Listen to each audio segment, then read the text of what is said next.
What's up, YouTube? I'm back so soon. So I decided to go ahead and do the second video, basically with the same idea of telling you things, what to expect or whatever. So this one is moving to Spain with a child. So number one, I must say that you rock as a parent. If you are a parent and you have made the decision to move to any country with your child, kudos to you. Um, First of all, moving out of the country is a big decision. It's huge. It's not something small. It takes a lot of thought. I had a lot of nights where I was up just thinking and thinking and thinking and thinking and thinking.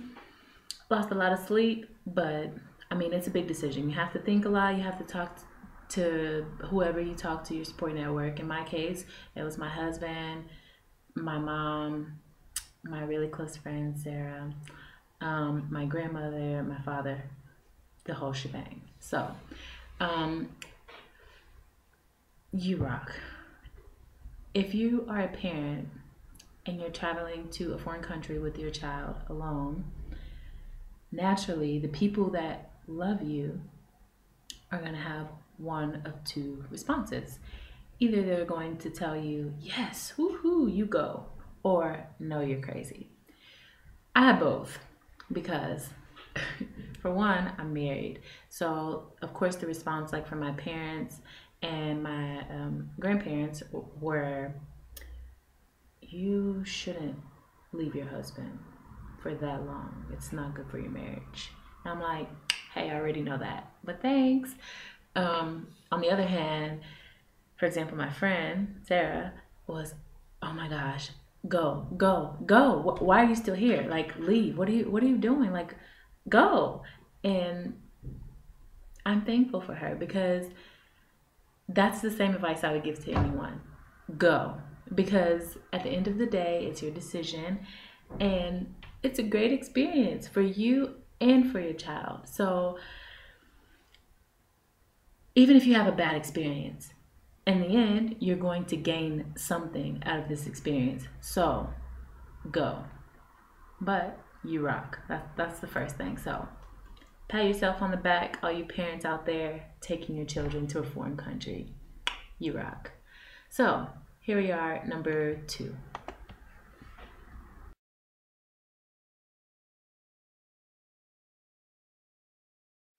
Number two, traveling is hard, but traveling with a child is harder. Not to say it's impossible. If you're a parent, you are strong enough. I mean, if you're a parent, you can do it. If you're not a parent and you have someone else's child, maybe a little more difficult for you. I don't know. But just to think, me, myself, alone with my son, Ryan, who was 3 at the time, all these suitcases, this long flight. The flight was maybe nine hours. I don't remember. A long flight, 10,000 miles. That's a long flight. So you have all of this anxiety or excitement built up inside of you, and to some degree, you might be a little stressed. Just stressed. When I say stress, it doesn't have to be a bad thing. It can be like a good stress. Like you're stressed with the idea of moving to a new country. Like it's natural. Anxiety is natural.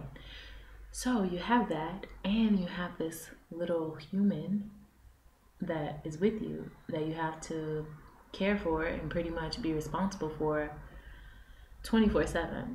I mean, you're already responsible for your child. I mean, but when I was at home, of course, I had my husband, I had my parents, my grandparents, I had friends. Like you have a network, you have a support system. So me coming here, I had absolutely no one, nothing, just me and him. Bada bing, bada boom. Yeah. So traveling is hard. Okay, so I think if you properly prepare for it and you know that it's not just going to be, I don't know, a walk in the park, if you know that, or if you look forward to having obstacles, then I think in the end it will be easier. Because with me, it wasn't so bad, The hard part, as I said, was in the airport pulling all this luggage without a luggage cart because I didn't have any money. That's my fault, no one else's. But I expected for my son to be fussy during the plane ride. I mean, it isn't his first time on a plane, but it wasn't his first time on a plane to Spain. The first time we came to Spain, he was one, but it was all three of us. So this time, I was a bit worried that maybe he would be fussy, or maybe his ears would bother him because mine bothered me, and he had just had tubes put in his ears a couple of months before. So I just expected him to get bored or agitated or just anything. So what I did was I made sure I had two phones. I had an iPhone and a Note. My Note phone is the phone that I use. That's my phone, that's my baby. Team Android. The iPhone I purchased because I needed an international phone and I didn't want to buy a phone here. So I had two phones. So I made sure that both of them were full of battery. My computer, full of battery. He had this little Inno tab full of battery. I had, what else did I have? I had like coloring books, just things to keep him occupied, which I'm sure as a parent you would already think about these things. But to my surprise, he wasn't bored. As a matter of fact, he didn't even pull the Inno tab out once, because on the plane they had the screen in front of his seat and he just watched movies, he played games. He's really social. He was speaking to the people on side of him, behind him, in front of him, and they loved it. So it was good, but traveling, period, is hard. Traveling with a child is also hard, okay? So that's that.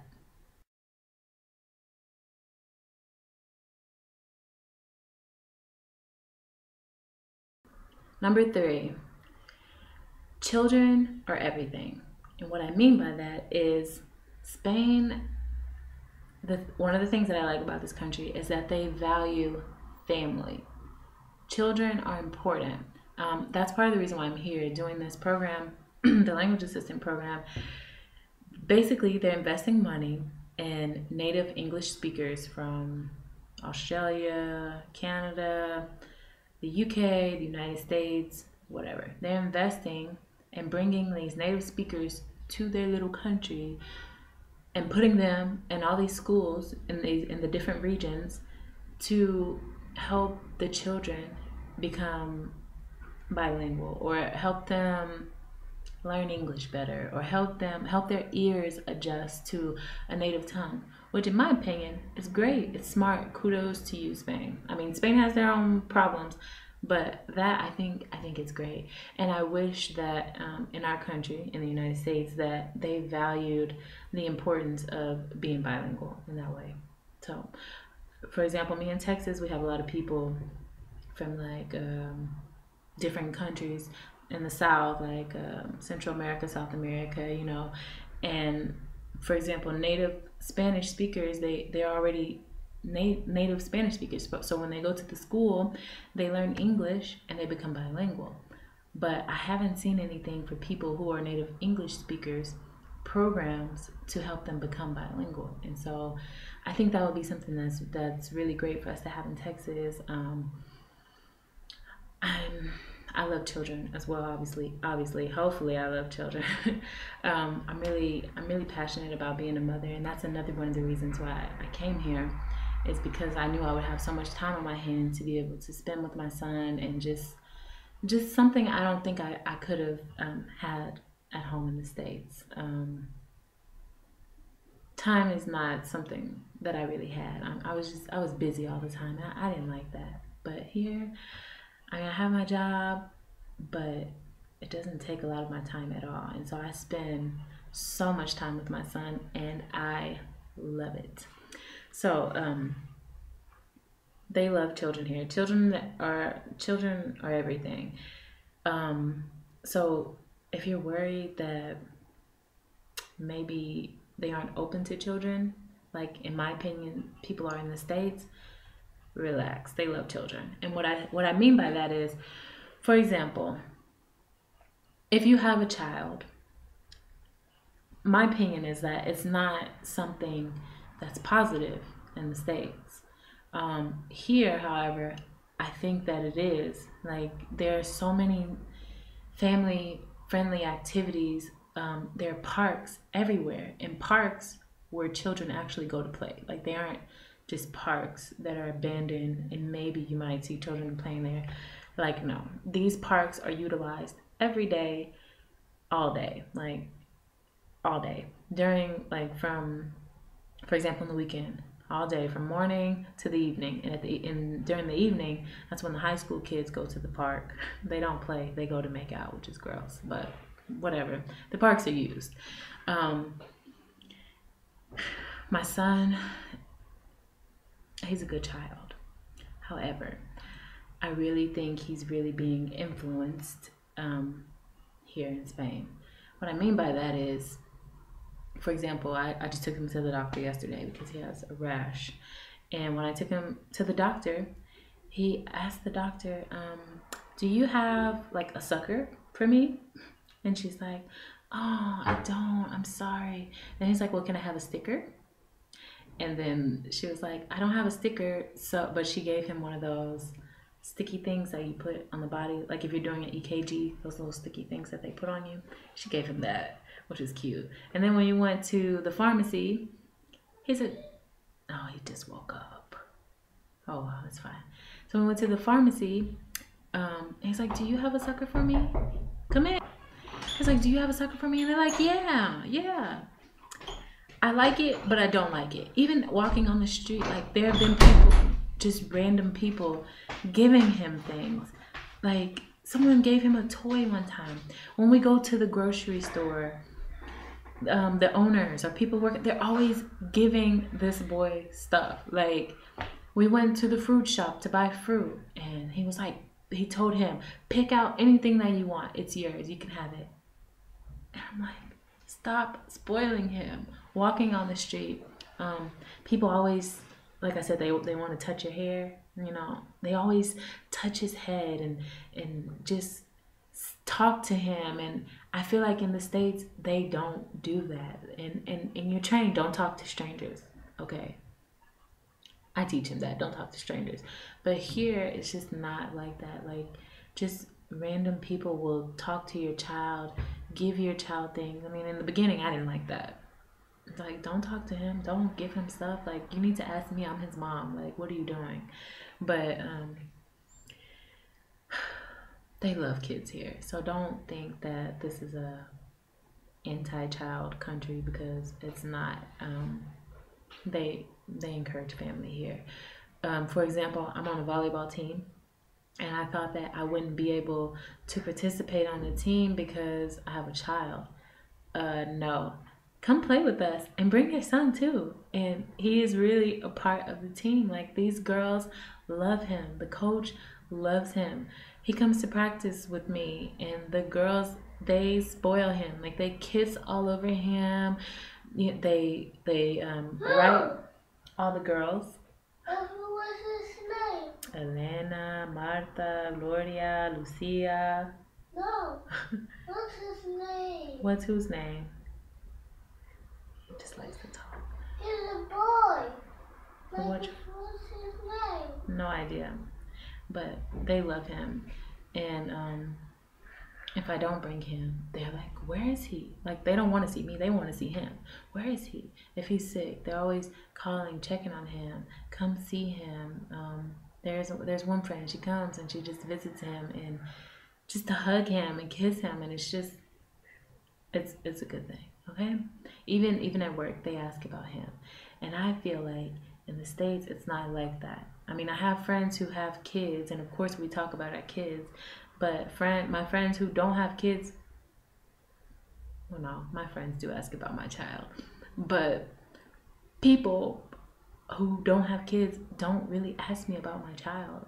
Like, they don't, when they see him, they don't hug him and, you know, really have a conversation with him, ask him how he's doing. Like, they don't make him feel important, you know. So, and I feel like if I tried to play on a team, a volleyball team in the States, you have a kid? No, sorry, you can't be on our team. Like, I think it's like that, for real.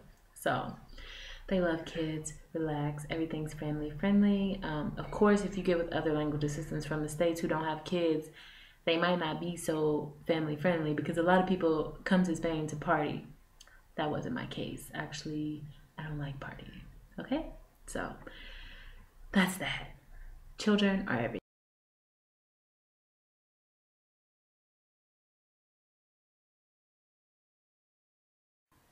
Number 4, your child will be bilingual.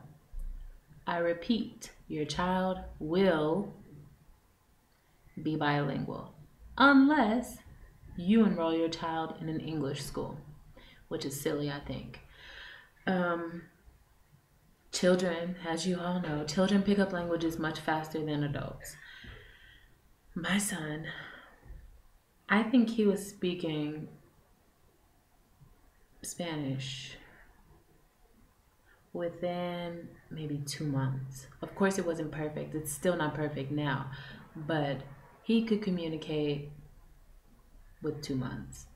His teacher is blown away by that. I'm blown away by that. Not because I didn't think my child was intelligent, but it's another language. Like, wow. So, oh my goodness, is my child going to be bilingual if I move to Spain? If you enroll them in a Spanish school, the answer is yes. Don't doubt it. Yes. Um, will you be bilingual? That is entirely up to you. Am I bilingual? No. Can I understand Spanish? Yes. Can I communicate in Spanish? Yes. Am I bilingual? No.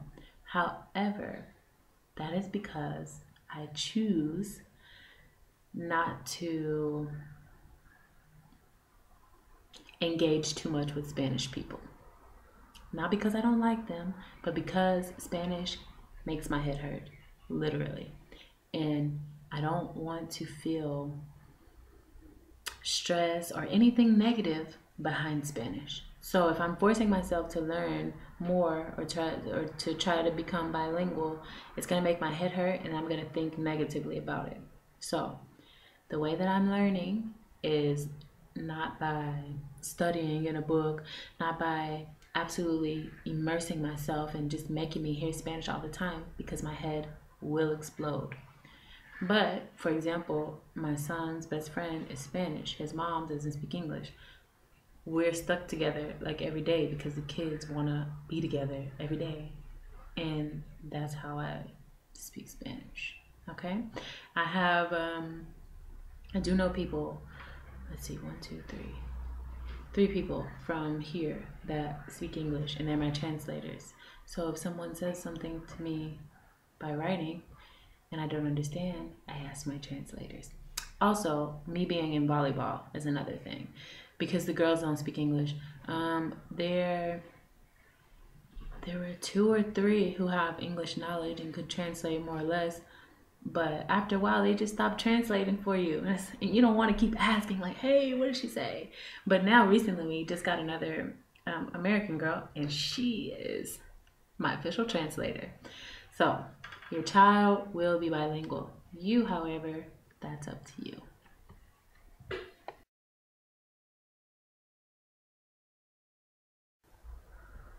Number 5, your child will be popular, especially mine. I mean, hey, look at his mom.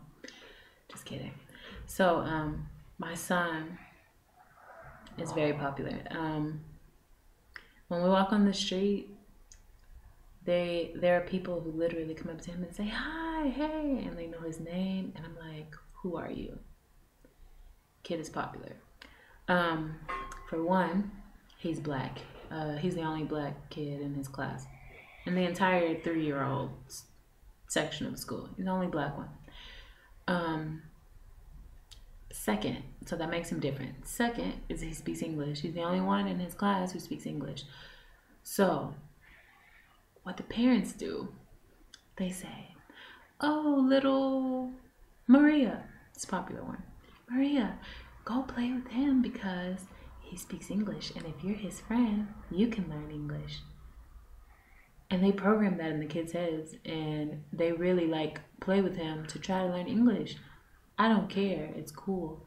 But don't try to get your children to make friendships only because the friend speaks English.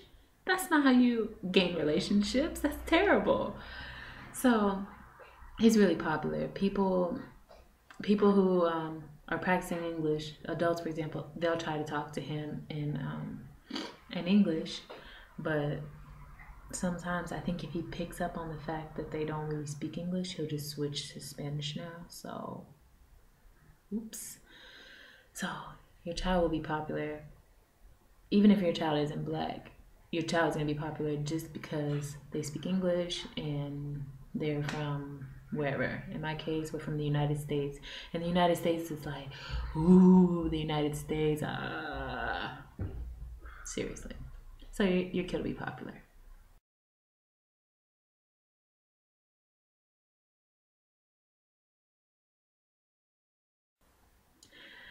My last words of wisdom to you, fellow parents out there who have children with good home training: do not ease up on that.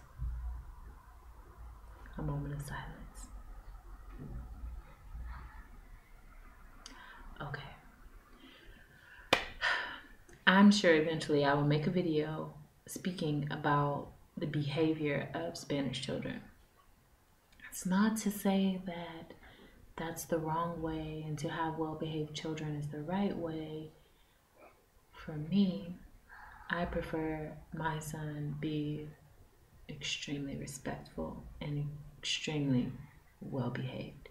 I understand that children are going to be children, and there are times when it's appropriate, for example in a park, for him to run crazy, run around, get in dirt, get nasty. We'll talk about the behavior in another video.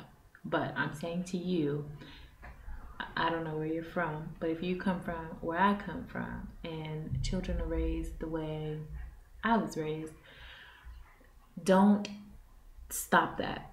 Don't think that because you're in another country that you should change the way that you are at home because the people here are different. No. I mean, unless you plan on staying here forever, which I doubt that.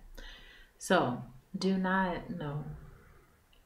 Keep your child, keep talking to them the same way that you would talk to them at home. Keep the same expectations, if not higher or heighten those expectations. Don't let your child be turned into a little devil. Really, seriously. Mommy, Yes. can we do a party? Yes. Can I finish making this video? Thanks. Okay, so in my opinion, here in Spain, the children run the households. Whatever the child says, that's what the mother does or the father does. Whatever the child wants, that's what they're going to get. Where I come from, it's not like that. The parents run the household. What the parents say is what you're going to get. Yelling at your parents is unacceptable. You might get slapped or popped in the mouth. You don't curse at your parents. You probably would have to find a new place to live. There's a lot. So with my son, he's not crazy. Okay, he's 4 years old. He ain't crazy. He knows what's right and what's wrong. And he knows when he's testing me or when he's testing situations, because he doesn't test me. No, he has before. But it's not something that happens on the daily basis or even the weekly basis. I think it's very rare. But you have to think about it. You are mixing your child into this group of children who are used to behaving a certain way. It's not the children's fault, by no means. It's not the child's fault.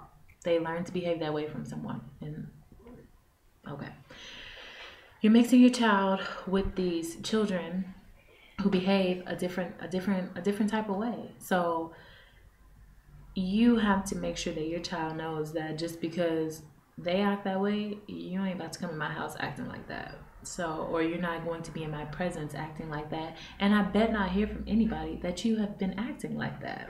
Okay? So, my son, Rosa told me that he was pushing kids.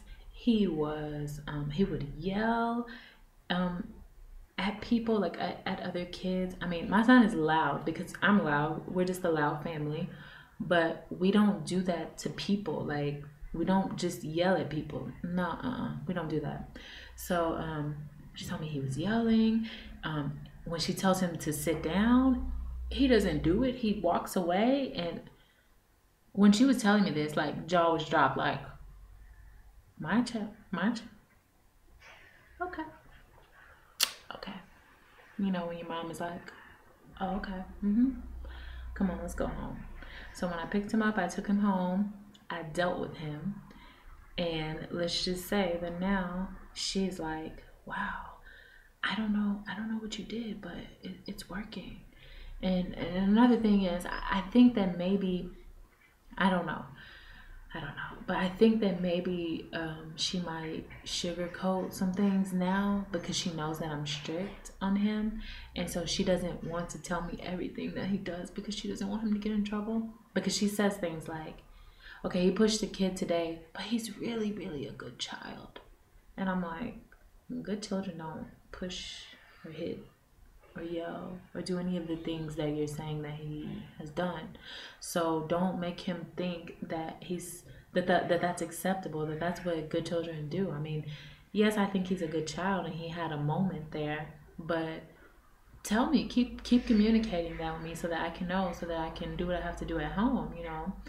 And she asked me, she was um, like basically what our routine is. And I told her, well, if you tell me that he's been acting up, then he's punished. Like, when we come home, there's nothing to do. Or when we get out of school, we're not going to the park to celebrate your bad behavior that day. We're not doing that. We're going home and you're going to sit down on your bed and think about it.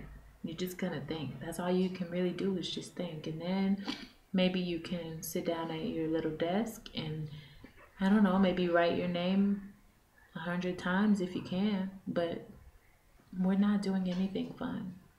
So I say all of that to say, don't ease up at home because your children, I mean, children change. They learn from each other, and one day you can have this beautiful child, this well-behaved child, and like that, you have the opposite. Okay? So that's it. I hope that you've enjoyed. Thanks for watching.